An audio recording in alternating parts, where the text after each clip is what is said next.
Cidade Entrevista.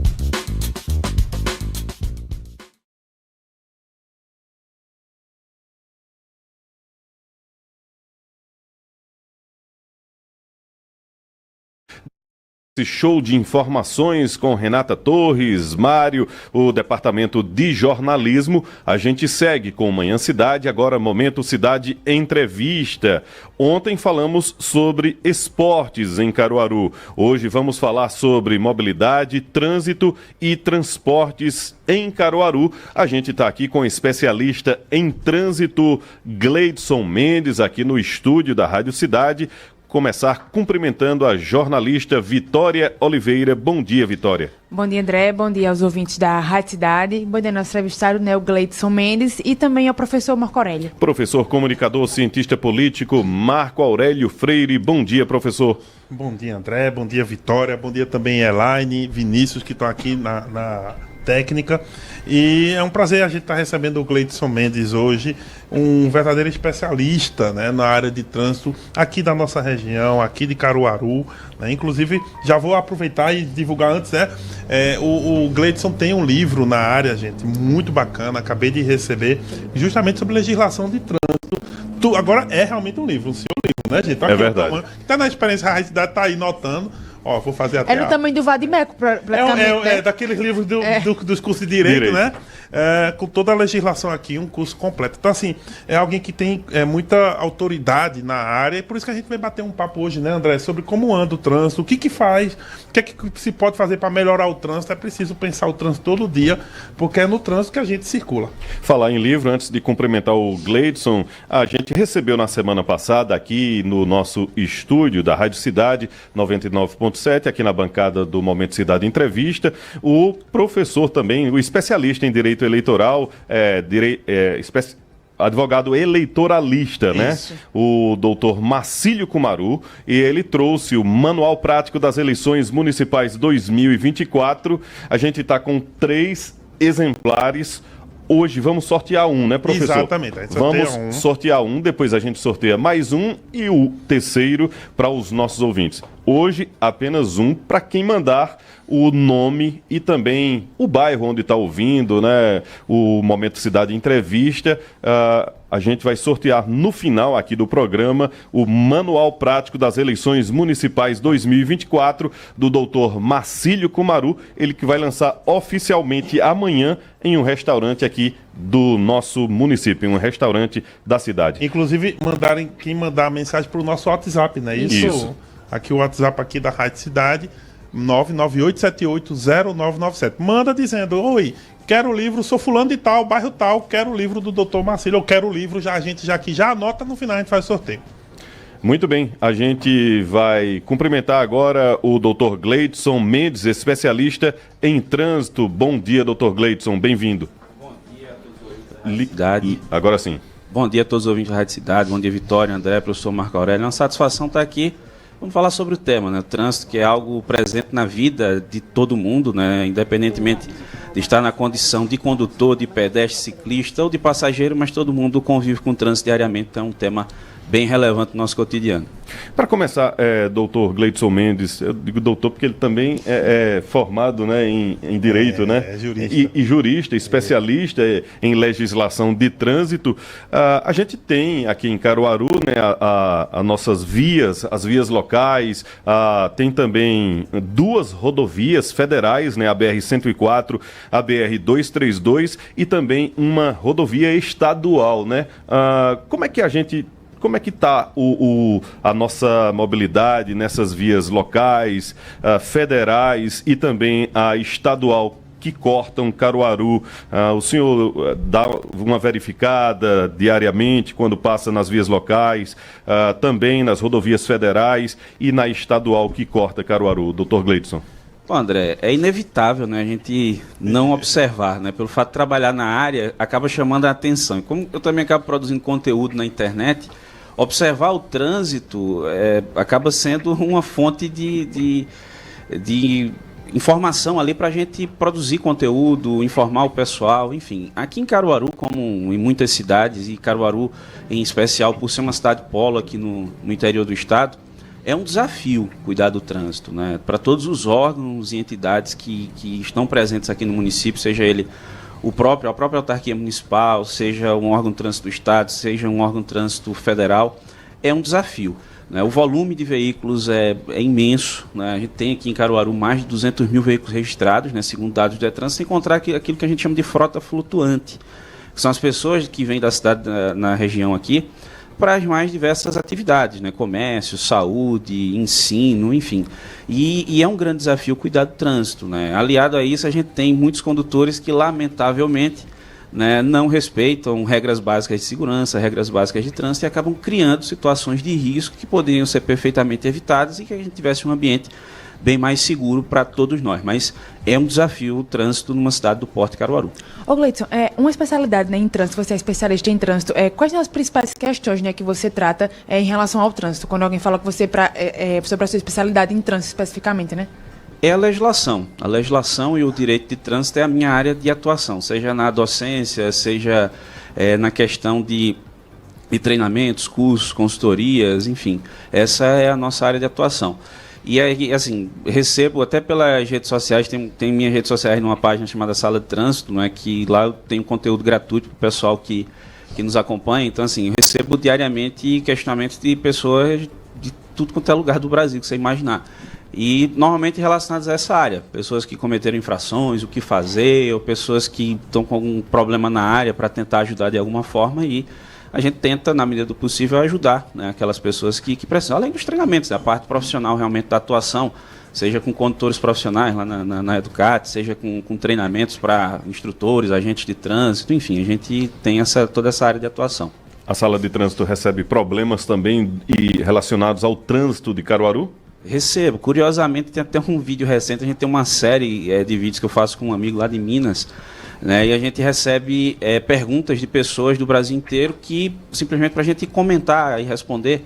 É um programa que a gente chama de Sextão Fera, passa toda sexta à tarde lá no canal dele, tem quase 4 milhões de inscritos e coincidentemente faz uns dias que chegou uma dúvida sobre uma questão daqui de Caruaru, sobre semáforo, avanço sinal vermelho. Né, pessoas que cometendo esse tipo de infração e sendo surpreendidas ali com notificação, mas avancei o sinal, mas eu não avancei. E aí às vezes a pessoa está com dúvida de quando efetivamente ocorre essa infração, que é quando se avança a linha de retenção. O sistema ele é preparado para isso. Passou naquela linha de retenção na fase vermelha, independentemente de ter avançado ou não, ou concluído ou não o cruzamento, muita gente acha que é quando efetivamente ocorre a infração, mas não passou ali, ocorre a infração. Quando o agente da autoridade de trânsito está presente, é meio que o bandeirinha ali no futebol. Ele olha para o último marcador, olha para a bola e levanta a bandeira quando está impedido.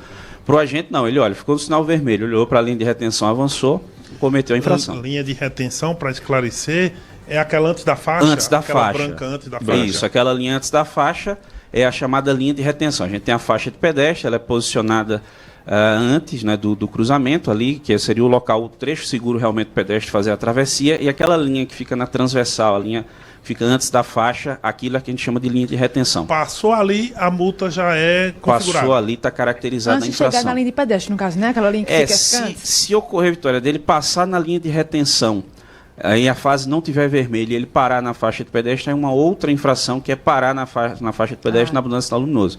Aí já não é mais gravíssima, é uma infração média, é uma conduta mais branda. Mas por que seria infração se ele não passou completamente ou não passou no vermelho? Porque ele está dificultando a travessia do pedestre. Então, por isso caracterizaria a infração. Perfeitamente. Olha, já tem gente até mandando pergunta, viu? O Fabiano do Boa Vista, doutor Gleidson, diz o seguinte: bom dia a todos da bancada. Pergunta, por favor, doutor, o que fazer para resolver os retornos proibidos nos viadutos da Boa Vista e os avanços dos semáforos? Falta educação no trânsito para a questão de avanço semáforo, e ele pergunta também dos retornos proibidos nos viadutos de Caruaru. Com certeza. Tem um aqui que eu passo quase que diariamente, que é ali na Avenida Agamenon Magalhães, realmente, para entrar, para acessar a avenida. Só que eu faço o retorno, realmente, e não acesso à avenida. E tem uma sinalização indicando o acesso livre à esquerda, né? E muita gente, para não ficar naquela fila de veículos que está na faixa da direita, verdade, já vai para a esquerda e vai reduzindo, vai devagar na expectativa de abrir a faixa, de abrir o semáforo, não ficar verde. Aí quando não consegue, começa aquele buzinaço ali, aí o pessoal avança, ou seja, cometeu a infração e vai lá para o meio do cruzamento, dificultando a travessia. Então veja, É o tal do sujeito que acha que ele é mais inteligente que todo mundo, né? Ele tem uma visão que vai além do alcance, né? Então ele acha que, não, eu vou aqui, ó, não vou ficar nessa fila, não. Então veja, é mais uma cultura de respeito realmente, de achar que pode fazer aquilo. E ali tem uma dificuldade, né? Porque a circunscrição é do DENIT. Então tem essa dificuldade, né?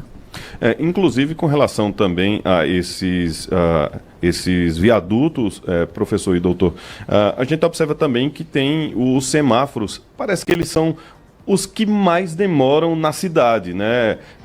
Os sinais dos viadutos, aquele né? perto do Unicompra, por exemplo, ele demora muito para abrir. Exatamente. Esse tempo semafórico é normal? É fora do normal? Poderia ser regulado? Tem um padrão, né? Tem uma explicação, tem um padrão para ser tão demorado? Tem um Gleison? padrão e uma novidade, né? Aquilo ali ele é programado com antecedência. E tem uns tipos de semáforo que se programa à distância, né? Dá um comando ali e altera o retardo de tempo dele, né? Conforme o dia, o horário. Tem outros que é bem analógico, é manual. Vai lá e o cara configura dentro do próprio aparelho e é bem mais antigo esse tipo. E em Caruaru está para ser implantado, eu estou dizendo isso que eu participei de uma reunião na MTTC sobre segurança viária, alguns órgãos e tal, e aí me convidaram para participar também. E foi anunciado lá, isso deve ocorrer muito em breve, a implantação, principalmente no centro da cidade, daquilo que a gente chama de semáforo adaptativo. Algumas pessoas chamam de semáforo inteligente.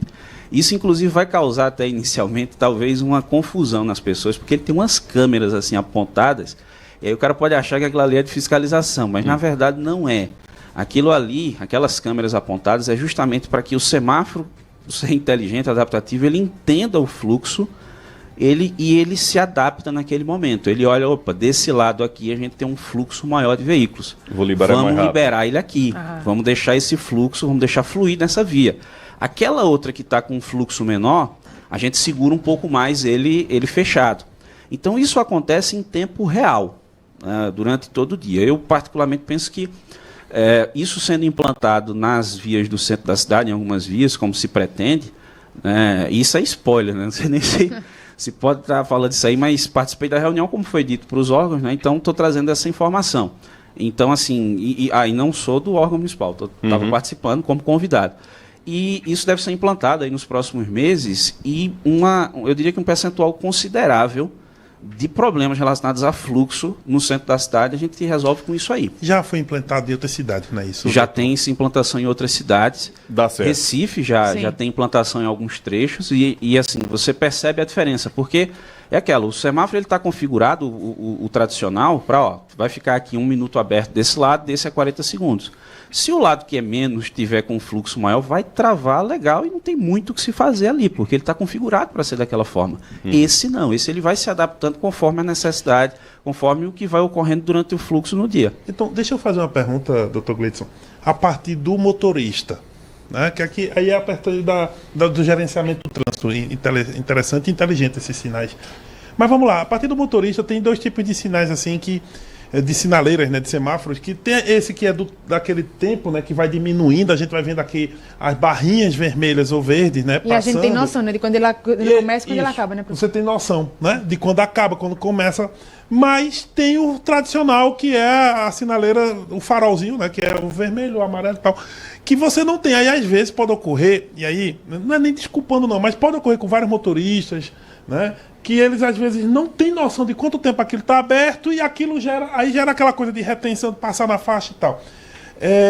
O ideal para uma cidade moderna é colocar sinaleiras, semáforos que permitam ao motorista fazer o cálculo ou não é assim? Porque, enfim, eu acho que seria melhor para o motorista, mas o especialista no trânsito é o senhor. Não, tudo que for tecnologia que puder facilitar a vida do condutor, deixar de forma clara para ele, para que ele seja capaz de compreender com facilidade e executar, é bem-vindo. Até nos modelos mais antigos ele dá uma piscada alguns segundos antes. A questão é que às vezes o condutor, ele está parado ali, o que acontece? Ele não está olhando para o semáforo, ele está olhando para o celular. Tem isso, né? Tem isso também, ou está olhando para o lado e tal. E assim, o trânsito ele cobra uma atenção constante. Mesmo ali quando você está parado, que assim, tecnicamente seria até imobilizado temporariamente, o condutor precisa estar atento. Então passa muito também pela educação do condutor, né? O condutor saber que, olha, aquilo é uma imobilização temporária.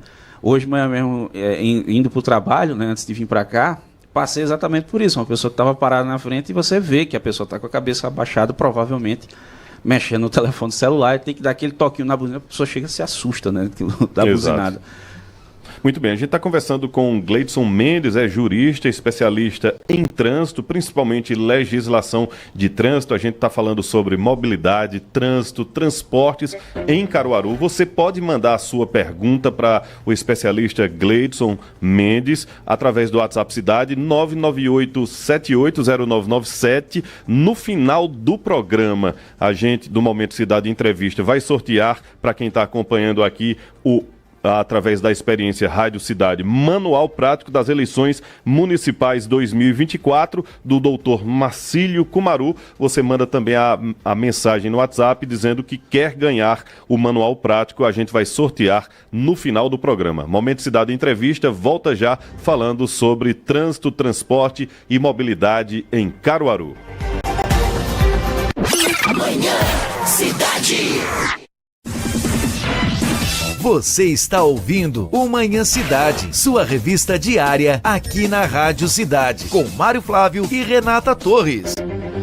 Apoio Unimed Caruaru. Cuidar de você, esse é o plano. Água Santa Joana, a melhor água mineral do Brasil.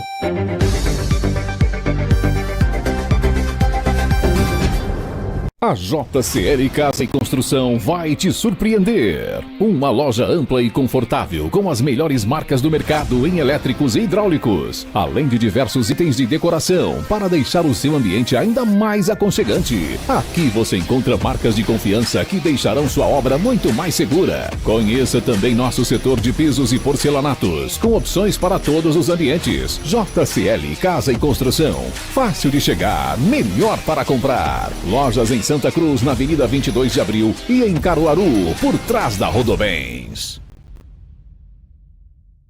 Rádio Cidade.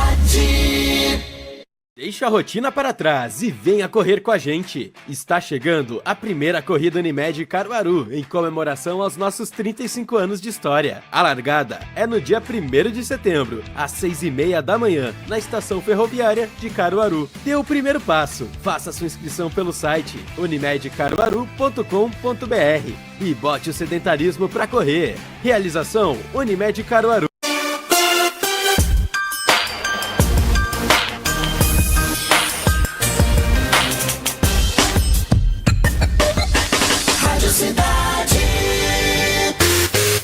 Na cidade, 11h24. Você está ouvindo o Manhã Cidade, sua revista diária aqui na Rádio Cidade, com Mário Flávio e Renata Torres. Apoio Unimed Caruaru. Cuidar de você, esse é o plano. Água Santa Joana, a melhor água mineral do Brasil.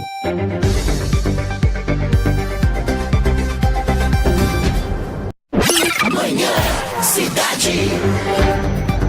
De volta com Manhã Cidade, Momento Cidade Entrevista, hoje conversando com Gleidson Mendes, especialista em trânsito. Gleidson Mendes, a gente está falando sobre mobilidade, trânsito e transportes em Caruaru. Mande a sua pergunta para o WhatsApp Cidade, tem também o nosso canal no YouTube. Lembrando, no final do programa do Momento Cidade Entrevista, vamos sortear um manual prático das eleições municipais 2024 do advogado Marcílio Kumaru. Mande a sua mensagem dizendo que quer ganhar o manual. Olha, o Jefferson Paes, né, que foi da Ciretran, né, grande figura, ele diz aqui: amigos da bancada, mandem um abraço ao amigo Gleidson Mendes, um profissional muito competente e dedicado com a mobilidade urbana. Fizemos importantes parcerias. Esse é o Jefferson Paes que te manda esse salve. Um abraço pro Jefferson. Também tem outra mensagem aqui, deixa eu pegar aqui o nome, é o Luiz Eduardo Soares, né? O Eduardo, ele diz o seguinte: bom dia, amigos da Rádio Cidade, e em especial o Dr. Gleidson Mendes. Poucos dias atrás, motorista de carro de luxo jogou deliberadamente o carro em cima de um motociclista. E nesse acidente acabou matando o piloto. Minha pergunta é a seguinte: como eu sou motociclista, se um condutor jogar o carro deliberadamente, como já aconteceu, mesmo não havendo a batida, mas a intenção sendo clara, o que se pode fazer? Eu sofro muito com isso, com motoristas imprudentes, principalmente na BR-104, ali nos dias de feira, com condutores de outras cidades. agradeço a atenção e ele quer participar do sorteio do livro também. Mas, enfim, motoristas fechados, aliás, motoqueiro, né? Pessoal que conduz moto, pilotos de moto, fechados deliberadamente por motoristas aí. O que fazer? Quais são as punições? Essa é a pergunta do nosso Luiz Henrique. Luiz Henrique, depende muito assim do caso. Luiz Eduardo Soares. Luiz Eduardo, né? Depende do caso concreto, né? Assim, mas num primeiro momento, se não houve dano, pode caracterizar uma infração, né, que a gente diz que é dirigir ameaçando os demais veículos, pedestres ou demais veículos. Isso é uma infração que prevê a suspensão do direito de dirigir do condutor que praticou a conduta pelo período de 2 a 8 meses. Isso obrigaria ele a fazer curso de reciclagem, prova no Detran para poder ter a habilitação de volta. E se ele fosse flagrado dirigindo nesse período, teria a carteira cassada. Essa é uma consequência. Se, de repente, houve um dano, então já vai existir uma responsabilidade civil, né, que seria o dever de indenizar. Se ele se machuca, se ocorre o pior, né, que seria a morte, então aí a gente tem uma responsabilização criminal. Se ficar claro, né, que a conduta foi intencional, ou seja, que ele de fato quis produzir aquilo ali, ele nem vai ser punido com base no CTB, né? O CTB não pune a lesão corporal ou homicídio em sua modalidade dolosa, intencional, né? Ele só pune em sua forma culposa. Aí provavelmente ele responderia, né, pegando essa narrativa dele, ele responderia com base no Código Penal por homicídio ou lesão corporal, né, então, dolosa. É importante diferenciar isso, né, isso, Gleidson? Sim. Quando você age com intenção, é o chamado dolo, né, no direito, o dolo, você tem... aí é Código Penal. Isso, né? isso. E quando ocorre um acidente culposo, que é sem normal, imagina, a pessoa está conduzindo, tinha lá uma placa de parada obrigatória, a pessoa vinha no celular, uma velocidade excessiva, enfim, ele não quis produzir aquilo ali, mas a conduta dele produziu. Então, por negligência, por imprudência da parte dele, a gente tem um crime culposo, né? Ele não teve a intenção de produzir, mas vai ser responsabilizado criminalmente da mesma forma. E isso fica no Código de Trânsito. No Código de Trânsito. O Código de Trânsito só pune a lesão corporal e o homicídio em suas modalidades culposas. Se houver a intenção de produzir aquele resultado, que seria um dolo, seja ele direto ou eventual, ele vai responder com base no Código Penal, que no caso do homicídio tem uma punição bem mais severa e ele ainda vai a júri popular, né? É mais ou menos assim, você está usando o carro como uma arma na intenção de ou ferir gravemente ou matar, né? Exatamente, André.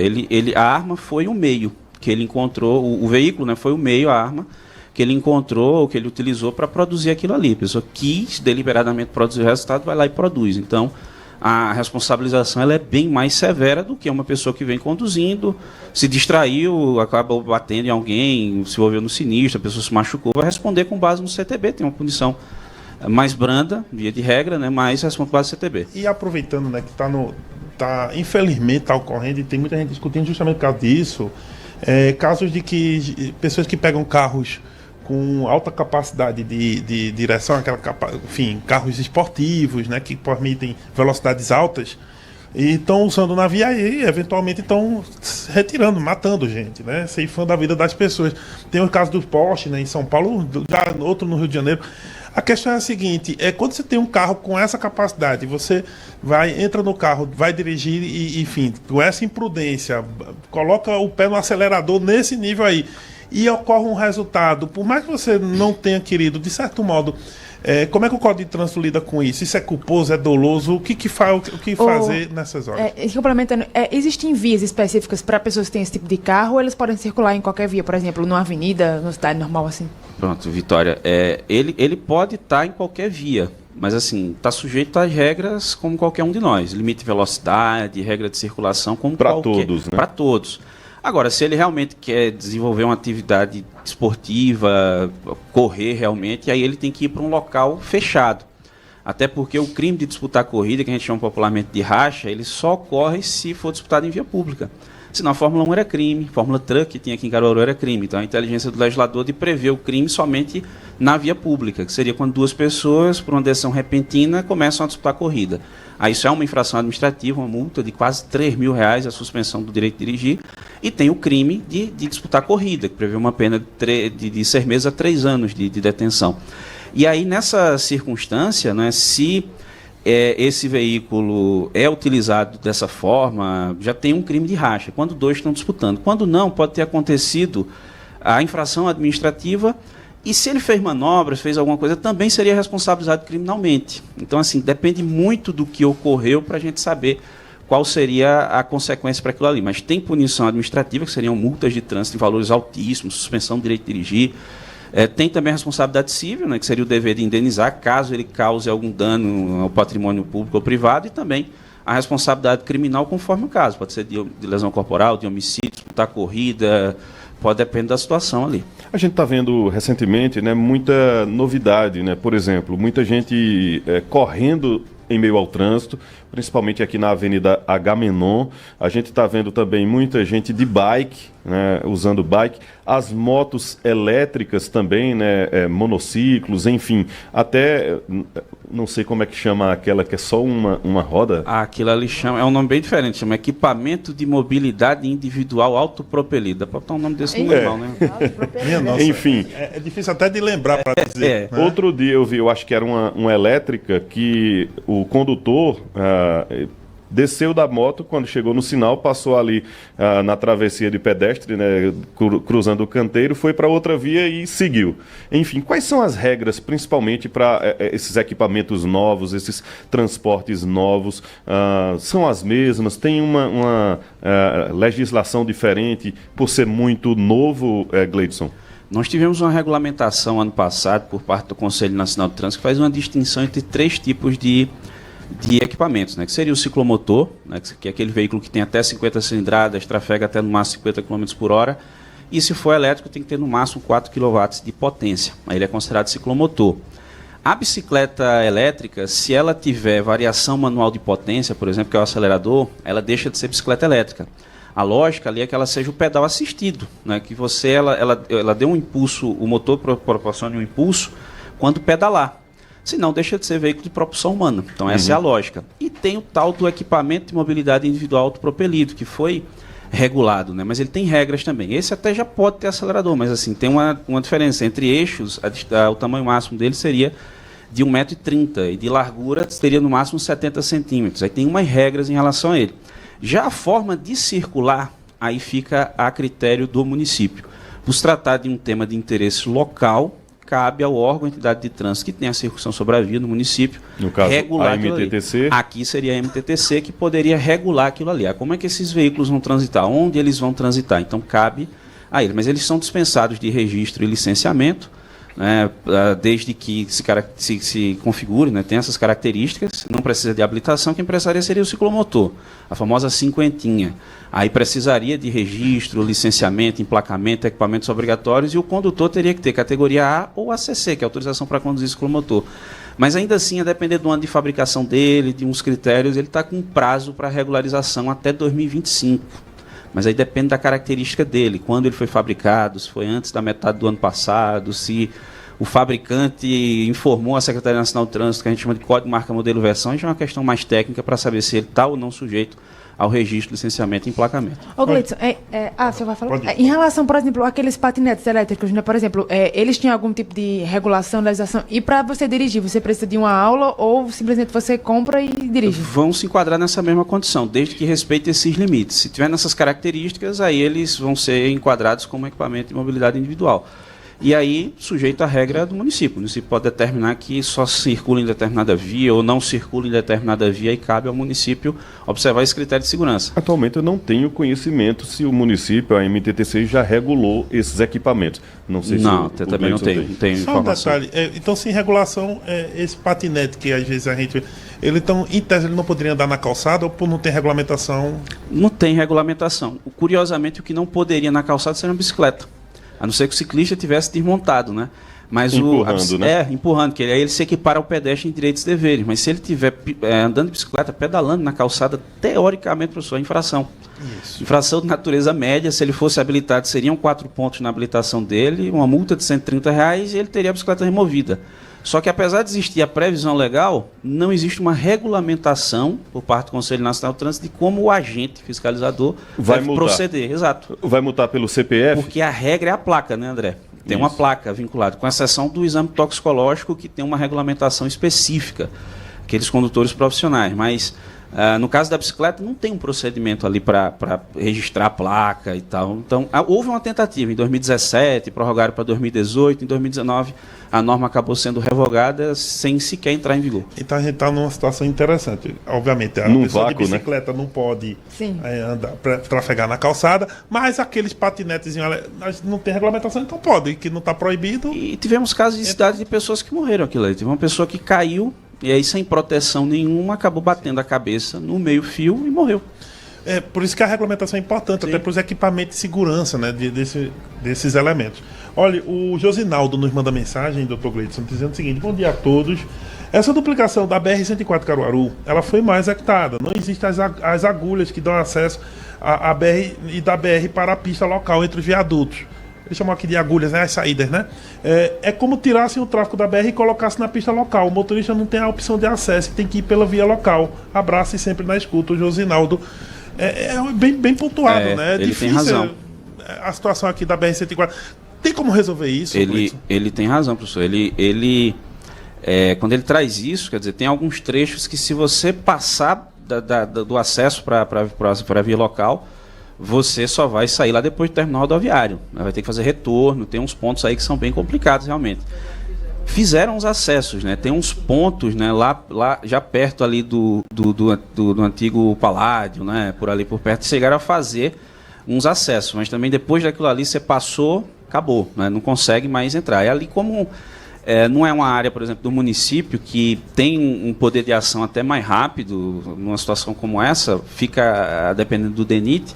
O DENIT tem o Brasil inteiro, né, para cuidar, então não é algo tão simples. Um meio seria o município, se assim entender, buscar a possibilidade de convênio com o DENIT e até mesmo a PRF, para nesses trechos de rodovias federais que fazem parte do perímetro urbano, passar a ter competência legal para agir ali, para atuar ali, para fiscalizar, para mexer na infraestrutura, seria uma saída.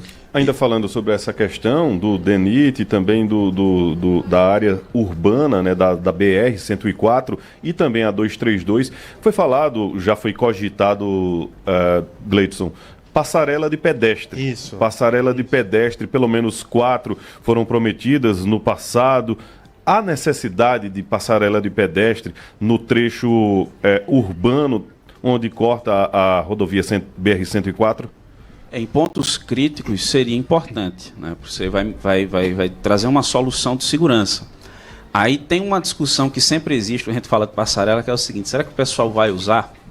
Porque não é algo que custe pouco ali, é uma mudança na infraestrutura gigantesca. Então a gente tem até casos, eu já cheguei a ver, a pessoa usa como um meme, mas acaba sendo uma verdade. Quando uma passarela construída e tinha dois pedestres atravessando por baixo na rodovia e tinha um animalzinho, um cachorrinho passando por cima. Eu cheguei a ver esse meme, né? Então, assim, tem sempre essa discussão sobre passarela. O próprio órgão discute isso, avalia. Será que realmente vai ser utilizado? O fluxo de pedestres aqui é intenso o suficiente para justificar uma passarela? O risco, ele existe? Então, assim, se realmente for necessário, aí precisaria de estudos da engenharia para observar tudo isso, então seria viável, né, em algum ponto. Mas, assim, tem alguns trechos aqui que realmente o pedestre atravessar não é complicado, é meio complicado. Em frente ao terminal rodoviário é um grande exemplo. A gente tem uma faixa de pedestre ali e que, assim, não tenho um conhecimento tão profundo da parte de sinalização, da parte de engenharia, mas não me parece ser o mais adequado uma fiscalização de velocidade ali. Porque a fiscalização de velocidade, ela força o condutor a reduzir, mas, assim, a cada 10 segundos tem alguém querendo atravessar. Sim. Então você vai ter muita retenção em horário de pico. Qual seria o interessante, talvez? Um semáforo. Porque aí você controla o fluxo realmente. Ora condutor e veículo passando, ora pedestre na travessia. Acumula os pedestres, junto ali um grupo de 8, 10, o semáforo fechou para os veículos, pedestre atravessa. Então, às vezes, soluções mais simples de engenharia podiam ser mais eficazes, né? Inclusive, com relação a semáforo, tem duas situações diferentes. Em frente à UPA 24 horas e a UPA Especialidades, tem um semáforo que o pedestre chega lá e aperta no botão e fecha o semáforo. Outro caso era um antigo semáforo que tinha um dispositivo em frente ao tiro de guerra, com um sinal auditivo, né? Um sinal, enfim... Sonoro. Um sinal sonoro. Ou seja, essas diferenças de sinais, de semáforos, esse exemplo da UPE e também o exemplo do tiro de guerra, são interessantes? São. Ali na UPE, como a gente não tem um fluxo tão intenso, ele até se justifica, mas se você coloca em outros lugares da cidade, você vai ter pedestre o tempo todo apertando ali. Então, é preciso já uma configuração prévia para garantir que haja fluidez, não é? E esse auditivo, né, ele é interessante, o sonoro, né, ele é interessante pela questão da acessibilidade, né? Pessoas ali que vão fazer a travessia são deficientes visuais e que isso acaba facilitando para que ele possa fazer a travessia com segurança. Então, a depender da situação, casos e casos, é possível, né, que se implante esse tipo de solução. Ô, Gleison, tem outra travessia, né, que o pessoal fala muito, que é aquela da Nova Caruaru, que fica, o Boi Brasa fica de um lado, a Roda Bem fica de outro, e tem aquela via que devia ter uma passarela, né? Aí, seria possível fazer uma passarela ali também ou não? Depende de estudo. Vocês atravessam a BR? Sim, ali tem um certo risco, né? Tem até um espaço, né, um vão na mureta de proteção para isso. Mas, assim, o ideal seria estudo ali de impacto, né? Para ver a possibilidade de se colocar... O fluxo de pedestres se justifica realmente, não é? Porque às vezes uma outra solução de engenharia que seja mais barata pode ser útil, como fiscalização de velocidade, de repente até mesmo um semáforo, a depender da situação. Então, assim, o ideal seria buscar primeiro soluções de engenharia que sejam mais executáveis, né, com mais facilidade. Se realmente não for possível, aí se analisa a possibilidade de passarela. Então, tudo depende de estudo de engenharia, de impacto, para saber realmente o que é que se implanta e que seja eficaz. Olha, o Arthur Vitor, do perfil Dicas de Trânsito, do YouTube, ele diz o seguinte: bom dia, professor Gleison, bom dia a todos da bancada. Olha, o professor Gleison conhece muito. E, para mim, acredito que um grande problema de se usar uma passarela é a gente ter pessoas com deficiência que tem grande dificuldade de conseguir realmente usar, dependendo do desenho dessa passarela, que a subida é muito alta, isso. Enfim, a descida também é mais íngreme, e é um risco, né, para as pessoas que são, por exemplo, cadeirantes. Isso. Essa é a análise do Arthur Vitor. Isso, um abraço para o Arthur, e é isso, né? Depende muito de cada caso, né, para se avaliar realmente a necessidade. Mas a gente, do outro lado, é uma escola. Então faz todo o sentido. Tem uma comunidade, tem um bairro do outro lado, do outro lado a escola. É ali que as crianças vão. Então, veja, faz sentido você ter um isolamento total desse, que é uma passarela, porque é seguro. Então depende muito de cada caso, né? Muito bem, a gente vai fazer uma pausa rápida aqui no Momento Cidade Entrevista, conversando com Gleidson Mendes, é especialista em trânsito. Lembrando que a gente está aqui com o Manual Prático das Eleições 2024, do advogado Dr. Marcílio Kumaru. Quem está na Experiência Rádio Cidade está vendo a imagem do livro. A gente vai sortear no final do Momento Cidade Entrevista. Mande a sua mensagem e diga: quero ganhar o Manual Prático do Dr. Marcílio. Você vai concorrer, a gente vai sortear no final aqui do Momento Cidade Entrevista, que volta já. Amanhã, Cidade. Você está ouvindo o Manhã Cidade, sua revista diária aqui na Rádio Cidade, com Mário Flávio e Renata Torres. Apoio Unimed Caruaru. Cuidar de você, esse é o plano. Água Santa Joana, a melhor água mineral do Brasil.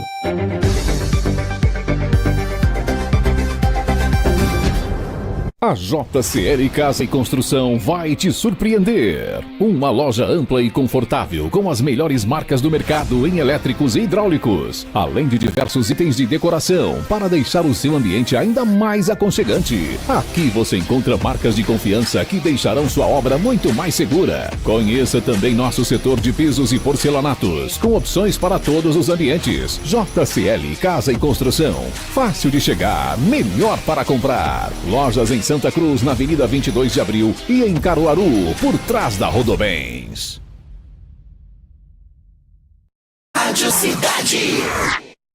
Se liga aí! Você que quer se deliciar com o melhor hambúrguer da cidade, então peça agora no Insanos Hamburgueria. É uma delícia! Dá até água na boca só de pensar. Hambúrguer de todos os gostos, com produtos de alta qualidade. Venha saborear também nossas deliciosas pizzas. E o melhor, o Insanos Hamburgueria disponibiliza de um cardápio variado para o seu almoço. Você sincero. Quem experimenta, vira fã. Insanos Hamburgueria. O mais saboroso. O irresistível. O melhor. Peça já o seu no delivery. WhatsApp 81982814812. Vou repetir, 982814812. Insanos Hamburgueria, tudo para a sua fome insana.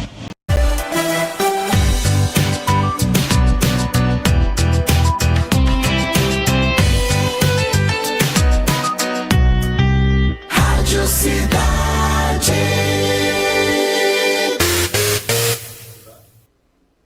Na cidade 11h46. Você está ouvindo o Manhã Cidade, sua revista diária aqui na Rádio Cidade, com Mário Flávio e Renata Torres. Apoio Unimed Caruaru. Cuidar de você, esse é o plano. Água Santa Joana, a melhor água mineral do Brasil.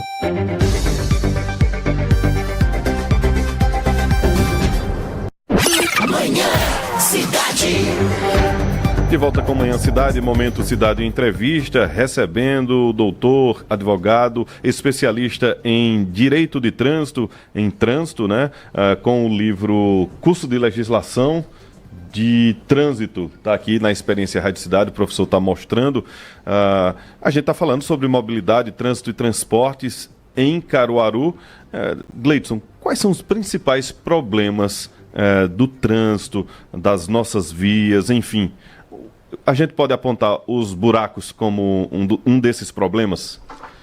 Olha, como toda cidade, né, a gente vai ter problemas de infraestrutura, né? Seja questão de existência de buraco na via, questão de sinalização que poderia ser melhorada e tudo mais. Mas vai também para a gente vai observar também um outro viés, né? O próprio condutor, né? Às vezes o condutor se queixa disso aí com razão, ele não está errado, mas assim, quando passou por aquele trecho, você estava numa velocidade compatível com a segurança para que você pudesse passar, seria a lógica de você ter um animal na via. Você passou com a velocidade compatível. Então, assim, é um problema, né, mas passa também por esse lado do condutor. O condutor ele pode contornar aquilo ali. Evidentemente que aquilo precisa ser revisto, precisa ser consertado, precisa promover segurança, mas o condutor ele também precisa se adaptar àquilo que está ocorrendo na via. Além disso, né, a gente tem aqui uma questão sobre a própria presença, né, do órgão, né, que deve ser minimizado agora com a questão da vinda de mais agentes, e que antes que o cidadão ou o condutor ele pense, vai ter mais gente fiscalizando. Eu prefiro pensar que vai ter mais gente organizando, né? A infração ela é uma consequência, né? Se eu estacionar no local proibido, se eu avançar o sinal vermelho, eu estou fazendo isso de forma consciente, tem que ser autuado. Mas a gente vai ter, né, vai ter aí a possibilidade de concurso público, né, e a gente vai ter mais agentes de trânsito ajudando aí na segurança do trânsito aqui na nossa cidade. Inclusive, perdão, professor, sobre esse assunto, a gente vê algumas faixas de pedestre, né, inclusive mais elevadas, né, sem sinal. Teoricamente é para o condutor dar passagem para o pedestre, mas a gente vê que são raros, né, os condutores que param de fato, e em frente ao shopping difusor a gente vê tem um sinal piscando, né, que também tem uma passagem de pedestre, faixa de pedestre, ou seja, está faltando, inclusive com relação a essa questão, pode resolver mais agentes de trânsito, está faltando a educação de trânsito aqui no município. E o Walter pergunta exatamente isso, sabe? Aproveitando a pergunta do ouvinte, é exatamente o que o André diz, o Walter diz isso. Gostaria de saber do Dr. Gleidson qual a diferença dessas faixas de pedestres elevadas, que o André citou, essas mais altas, para a faixa de pedestre tradicional. Ouvi dizer que é como se fosse uma calçada, e se for assim, o pedestre tem total preferência o tempo todo. Como é que é isso, doutor? O que acontece? Essa é a chamada faixa elevada de pedestre, né? Ela é colocada em alguns pontos específicos, né, para que você tenha uma travessia segura, até para pessoas com deficiência, né, vão conseguir atravessar com mais facilidade. E a sinalização dela é diferenciada, né? No acesso você já vê que tem uma espécie de seta apontando ali, justamente para que o condutor entenda que aqui é uma faixa elevada de pedestre, aqui a gente tem que dar preferência. Como é que funciona a questão do pedestre, né? O pedestre, quando ele vai iniciar a travessia, a legislação determina que se houver uma faixa a menos de 50 metros dele, ele deve necessariamente passar pela faixa. A título de curiosidade, é infração não atravessar na faixa. Pelo mesmo motivo que o ciclista não é autuado, o pedestre também não tem uma regulamentação. Mas, em tese, é infração. Seria uma infração leve, 3 pontos no prontuário se ele fosse habilitado, e uma multa de R$ 44,19. Mas não tem como você colocar isso em prática. Então, se o pedestre tem um faixa a menos de 50 metros, ele deve atravessar ali, porque ali é o local mais seguro para ele atravessar. A engenharia percebeu que ali é um local mais seguro. Então, ele deve atravessar. E aí, o pedestre, se ele estiver na faixa e tiver iniciado a travessia, ele precisa concluir a travessia.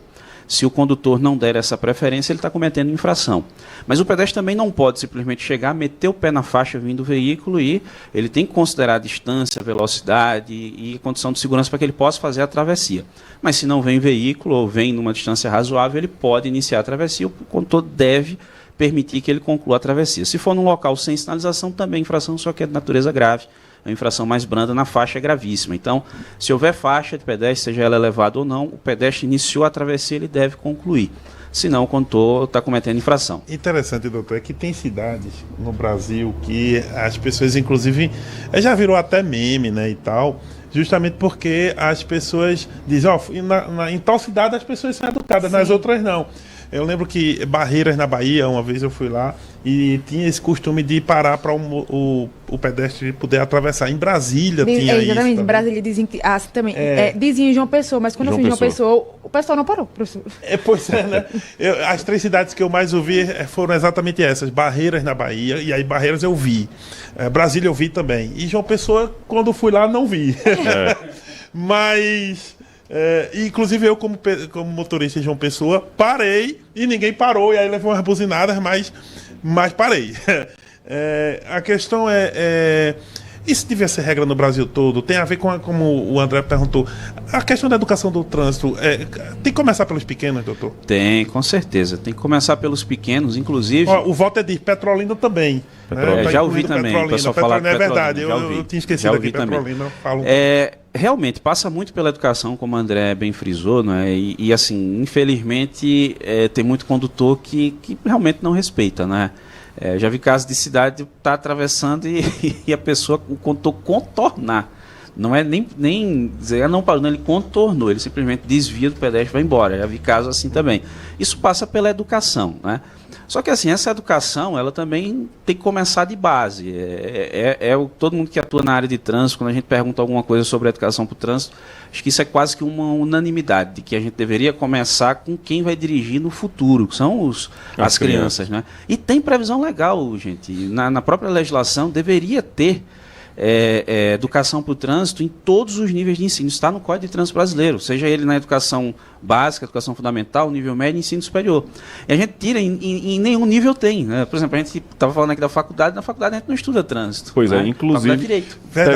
Pegando esse gancho, a gente vai ver aí, algumas escolas já voltaram, né, principalmente no setor público, e a gente vai ver aí a volta às aulas, principalmente no setor privado, né, particular, e aí sim a gente certamente vai ter, eu estou dizendo certamente porque é o comum, né, de ter o pessoal da MTTC, às vezes a gente tinha no passado também do Detran, né, fazendo a turma de arte educadores, fazendo ações, né, de educação no trânsito, principalmente em frente às escolas, na volta às aulas. E aí eu quero insistir com relação àquelas faixas mais elevadas e locais onde tem apenas a faixa e não tem um sinal, porque, por exemplo, às vezes um carro maior, um veículo maior, para, mas aí você vai atravessar e geralmente quem dificilmente poucos param, são os motociclistas, né? E você confia que o veículo parou e se não olhar, pode ocorrer um acidente, né? Ou seja,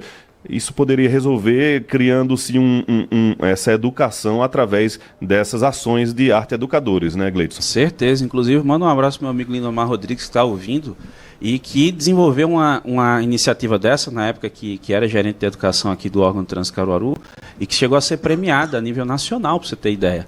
Então, assim, são ações como essas, né, que acabam ajudando e muito. E nesses locais, André, se for necessário, tem que ter o semáforo. Se a engenharia não colocou, aí vai ter algum critério, né, técnico ali da engenharia que chegaram à conclusão de que não era necessário colocar o semáforo ali no local. Às vezes você tem uma sinalização, um outro tipo de sinalização qualquer que, no primeiro momento, se entende ser necessário para aquilo ali. Isso você mencionou com relação ao motociclista que passou rápido numa escola. Tem uma situação prevista na legislação e que é pouco aplicada, que é uma conduta que tipifica como crime a pessoa que transita numa velocidade incompatível com a segurança nas escolas, na frente das escolas. Então, assim, não é com excesso de velocidade, é velocidade incompatível. Então, imagina, a máxima é 40 ali em frente à escola, ele está a 40, veja, ele não excedeu a velocidade, mas tem crianças ali de 5, 6 anos que estão atravessando, estão entrando nas vans escolares, então, nos ônibus escolares. Esses 40 aí já passou a ser perigoso. Já passa a ser perigoso, porque lógica. Não é excesso, é velocidade incompatível. Se for incompatível, isso é crime de trânsito. Né? Interessante, professor, doutor Gleison, tem um detalhe. A gente acompanha, às vezes, eu falar muito também, por exemplo, nos Estados Unidos, pode ver filmes, tem aqueles ônibus amarelos de criança e tal. Sim. E às vezes até um estudante ou um monitor desce, bota a placa de para e todo mundo para. E tem toda uma rigidez lá, em vários, nos 50 estados do país, no caso dos Estados Unidos, de respeito à legislação de trânsito, principalmente em frente de escola, com crianças, com travessias. É algo que a gente acompanha e vê, às vezes, até na cultura popular dos filmes, aparece aqui. Já no Brasil, muito diferente essa educação, né? E veja que é questão cultural. Eu tenho um amigo que mora lá e ele trabalhou comigo já, né? E não é da área de trânsito, mas trabalhou comigo na época em autoescola. E ele, vez ou outra, ele me manda alguma curiosidade dessa. Ele disse, se o cara fizer isso aqui, lá onde o estado ele está, não lembro, é crime. Ele vai preso. Então, veja o que é o nível cultural. Se o meu pessoal vai, ele diz, bicho, a turma respeita aqui. Então, veja, às vezes o pessoal critica o excesso de lei, o excesso de condutas, de infrações, isso e daquilo, certo, mas não precisaria de nada disso se a gente tivesse exatamente essa cultura de educação, né? Olha, mais uma cidade chegou aqui, o Janaia, dizendo, professor, Curitiba também, os motoristas param na faixa. Os nossos ouvintes vão acompanhando, vão coletando as cidades. Mas se a gente consegue dizer uma ou outra cidade, é sinal de que o resto não é, né? São 5.500 municípios, estamos conseguindo, não chegamos nem a 10 aqui na nossa contagem, chegou numa mão ainda. Petrolina, Curitiba, Barreiras, Brasília e talvez João Pessoa. Fica a interrogação. Continua. Então, assim, isso a gente está falando de uma coisa simples, que é respeitar a faixa. Imagina todos os outros problemas. Por exemplo, doutor Gleison, e fila dupla? A gente está falando de escola, também tem o outro lado, né? Às vezes o pai, a mãe, a pessoa que vai buscar, chega lá e... Não, mas é só um minutinho para o menino entrar. Doutor, o que pode ocorrer nesses casos, além da raiva de quem fica esperando? É verdade. A fila dupla, ela por si só já é infração. Isso é uma infração de natureza grave, são 5 pontos no prontuário do infrator e uma multa de R$ 195,23. Mas tem uma coisa que também é feita na fila dupla, não sei se vocês já observaram, que é quando o condutor aciona o pisca-alerta. Como se o pisca-alerta fosse tornar aquele veículo invisível, né? Ou a justificativa. Quando está acionando, liga o pisca, né? Liga o pisca-alerta. Eu tenho até um amigo, a gente, de certa vez, estava passando num trecho qualquer, ele disse, olha, eu nem tinha visto o veículo. Mas como eu vi o pisca-alerta, ele deixa eu olhar o que aconteceu, né? Ali. E aí são 2 infrações, a de fila dupla e a utilização do pisca-alerta em situação não prevista na legislação. Porque o pisca-alerta, ele deve ser utilizado quando a regulamentação da via determinar, tem uma placa de estacionamento determinando que o veículo, para estacionar ali durante X minutos, deve usar o pisca-alerta. Não é tão comum de ser utilizado, mas tem previsão legal. E as outras 2 hipóteses seriam imobilização ou situação de emergência, mas essa imobilização é por um motivo justificável, um problema mecânico, um sinistro, e não para tentar contornar ou justificar um estacionamento irregular, e realmente não pode. Outra pergunta, Deusinho Mota, taxista, né? Ele diz, bom dia, professor, bom dia, Vitória, bom dia, André. Eu queria saber, doutor Gleito, o seguinte, o que fazer quando eu estou num semáforo e vem um veículo de emergência, por exemplo, uma ambulância ou até a polícia, eu devo avançar o semáforo fechado ou não? Isso é uma pergunta fundamental, né? O que a gente faz? A gente toma multa quando a gente... Enfim, o que ocorre? É uma discussão eterna sobre isso aí, se seria ou não possível. Bom, considerando a legislação, é infração, né? Porque assim, não tem exceção. A não ser que você tivesse um agente da autoridade de trânsito local e desse a ordem para que aquele veículo avançasse. A ordem do agente prevalece. Então, acabou. Agora, se não houver, teoricamente é infração. Eu avancei o sinal vermelho, né? Então, isso é infração. Ah, mas tem uma ambulância. Sim, mas você avançou o sinal vermelho. Quem tem preferência é ele. Né? Ele, a gente, né? Não tem Exato, André. como é que se diz? A autorização para avançar, né? Você não tem a mesma prerrogativa dele, né? Ele Isso. pode. Ele tem direito a livre circulação, estacionamento e parada. Ele é o que a gente chama de veículo de emergência. Assim como viatura de polícia, do Corpo Bombeiro, de operação de fiscalização de trânsito, eles têm direito a livre circulação, estacionamento e parada. Quando estão em serviço de urgência, policiamento ostensivo, preservação da ordem pública, eles podem. O condutor comum, não. Tem órgão de trânsito, de modo prático, né, que quando percebe uma situação como essa, não autua. Já vi, inclusive, site de órgão de trânsito orientando nesse sentido, mas assim, realmente não tem base legal. O texto da lei seco é infração. Agora, veja, quando a gente observa esses pontos na lei, que fica essa dúvida, inclusive a gente sabe que deve sim abrir caminho, né, para os veículos de emergência, enfim, quando estão com o intermitente, né, ligado em uma urgência ou emergência. Isso daí deveria ser reparado na legislação de trânsito, na sua opinião, que é especialista em legislação, porque casos como esse cria muitas dúvidas e até mesmo pune quem vai facilitar, né, os veículos de emergência. Deveria haver uma regulação, mas a grande dificuldade é como é que imagine que é um agente que está ali, ou um órgão que está ali, enfim, e faz essa autuação, como é que se faz essa verificação, se de fato estava ou não? Existe uma dificuldade, mas a legislação ela deveria sim ser trabalhada de modo que trouxesse exceções nesse sentido, né, para que um condutor que está ali ajude de algum modo aquela ambulância, porque se ela está em situação de urgência, presume-se que ela está indo ou voltando, né, de uma situação, socorrendo uma pessoa, enfim. Então a legislação ela deveria, né, tantas modificações que a gente já teve na legislação de trânsito, quase 50 leis que alteraram o CTB em 26, 27 anos de vigência e nunca se debruçaram sobre isso. Né? Olha, o Janduí pergunta aqui, para a gente terminar também, a gente está no final, mas bom dia a todos. A empresa de transporte coletivo urbano Vera Cruz no Recife está fechando, cerrando as suas atividades, muito por causa também da propagação indiscriminada de apps de viagem, inclusive de motos ilegais. Pergunto, não estamos vivendo um retrocesso na mobilidade urbana?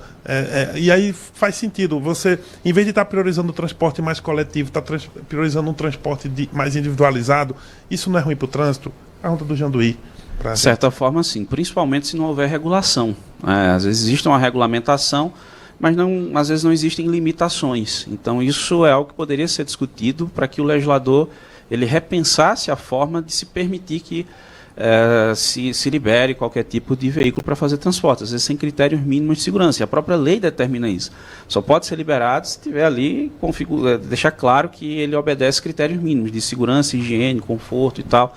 Então, assim, o legislador é que precisaria delimitar melhor as regras para que isso funcione e que você realmente priorize o transporte público, né? Quando você olha com o viés da mobilidade, seria a principal solução para os problemas na cidade. Né? A gente já está com o tempo estourado, mas já a gente vai fazer o sorteio do Manual Prático das Eleições Municipais 2024, do Dr. Marcílio Kumaru, para os ouvintes que estão mandando a mensagem através do WhatsApp Cidade. Rapidamente, Dr. Gleidson, com relação à extinção do DPVAT e agora a volta nesse formato do SPVAT. É válido? É interessante? É necessário? Qual a sua opinião? A extinção e a volta agora nesse formato SPVAT. Isso também gera boas discussões, não é? Mas assim, a preocupação foi ter um seguro comum a todos. Se fosse deixar realmente a cargo de cada um, né, para que escolhesse, contratasse um seguro, nem todas as pessoas vão ter condição, né, de adquirir aquilo ali. Então, assim, sob o ponto de vista social, particularmente acho bacana. O grande X da questão é o valor disso, né? Não adianta também impor um seguro obrigatório e você ter um valor absurdo para se pagar aquele seguro. Mas assim, é sempre uma grande discussão, tem aqueles que discordam, isso aí cada um contrate o seu e tal, mas nesse viés social é bacana. O grande X da questão é o valor, quanto vai se cobrar por isso aí, né? Muito bem, agradecer aqui ao Dr. Gleidson Mendes, especialista em trânsito. O professor vai apresentar aqui o livro do Dr. Gleidson Mendes, especialista em trânsito, jurista, curso de legislação de trânsito, Gleidson Mendes, e também Leandro Macedo, né, Gleidson? Leandro é do Rio de Janeiro, é um grande amigo, né? A gente já está aí com várias edições desse livro, cursos gravados, aulas no curso de pós-graduação de Direito dele, enfim. Adquire na internet. Adquire na internet, no site da própria editora Juiz Pod, ou lá no nosso site saladetrânsito.com, tem lá também essa opção, está com um desconto bem massa lá, que está chegando aí na Semana Nacional de Trânsito, o pessoal já dá aquele desconto legal. 1024 páginas de pura diversão para profissionais da área de trânsito, concurseiros e aquelas pessoas que gostam do tema, quiserem aprofundar ou esclarecer dúvidas pontuais, acho que é um material bacana. Perfeitamente, realmente muito bom. Você tem razão, dá para ficar um bom tempo aqui e entendendo, né, sobre o trânsito, isso é importante. Vamos ao sorteio, André? Vamos embora. Alguns ouvintes mandaram mensagem. Mandaram. Nós temos 4 que fizeram isso, requerendo o livro mesmo, né? Então são 4. Eu posso dizer o número vinculado a eles? Você vai sortear de 1 a 4. Eu tô aqui com o sorteador. Tem um sorteador, sorteia de 1 a 4. Você vai fazer por ordem de quem mandou a mensagem? É por ordem de quem mandou a mensagem, é por isso. Quem mandou primeiro ganhou o número 1. Sim. E assim até o número 4. É isso. Então são os ouvintes que mandaram, foi o Luiz Henrique, o Luiz Eduardo Soares, o Walter também, o Miguel, que é o número 2, o Josinaldo, número 3, e o Leonildo João, o número 4. Muito então, bem. de 1 a 4, a gente sorteia agora um livro. Número 4. Número 4, então, é o Leonildo João, né, que mandou mensagem aqui pra gente. E aí, Leonildo, que ele sempre participa, né, professor? Ele sempre participa todo dia aqui pelo YouTube, sempre manda mensagem pra gente também. Os outros também sempre estão acompanhando nossos programas. E aí ganhou o Manual Prático das Eleições Municipais 2024, né, cujo autor é o Dr. Marcílio Kumaru, né? Só vir aqui para a rádio, né? Vem aqui, né? Chegar aqui na recepção, entrega o nome, a gente, né, registra, né? E entregamos o livro. Leonildo, vem aqui na Rádio Cidade, né? No Distrito Industrial você vai receber o seu livro, tá certo? Parabéns também a todos os outros que mandaram mensagem. A gente tem mais 2 livros para sortear, gente. Ao longo desses dias, acompanhe a programação que a gente, em outras entrevistas, vamos fazer isso também, né? Para cada para os nossos ouvintes aí. Muito bem, agradecer ao Dr. Gleidson Mendes, que sempre participa, né, de forma presencial com os nossos repórteres nas ruas, ou então participação por telefone, mas hoje veio aqui aos estúdios da Rádio Cidade, ele que é especialista em trânsito. Dr. Gleidson, muito obrigado pela participação. Eu agradeço a vocês, né, pelo convite, e estamos sempre à disposição para tentar conversar sobre o tema, um tema importante, e espero ter contribuído de alguma forma. Grande abraço a todos. Vitória Oliveira. Agradecer a Gleidson Mendes pela entrevista, a você, André, e também ao professor Marco Aurélio. Professor Marco Aurélio Freire, amanhã a gente conversa com o decano. Decano da Câmara. Decano da Câmara e decano do Brasil, né? Porque é um dos vereadores mais longevos do país. Há quase 50 anos de vida pública. Leonardo Chaves está se despedindo da eleição. Pendurando as chuteiras. Exato, se despedindo das eleições, não da política, né? Acho difícil alguém se aposentar da política em si, mas das eleições sim. E é importante a gente vai ouvi-lo, vai entender pouco história, né? A história, a dinâmica, o começo, a saída, enfim. Como é que essa forma, né? Como é que fica tanto tempo na vida pública, principalmente no legislativo? Exatamente, né? Se submetendo a eleições, então amanhã é imperdível, né? Essa entrevista sobre a história de vida política de Leonardo Chaves, com o próprio Leonardo Chaves aqui, 11 da manhã, no Cidade Entrevista. Agradecer a Elaine, Márcio, também Vinícius. Vem aí mais informações e na sequência, professor?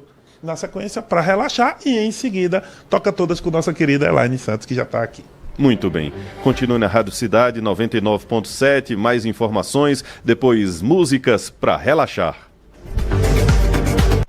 Manhã Cidade.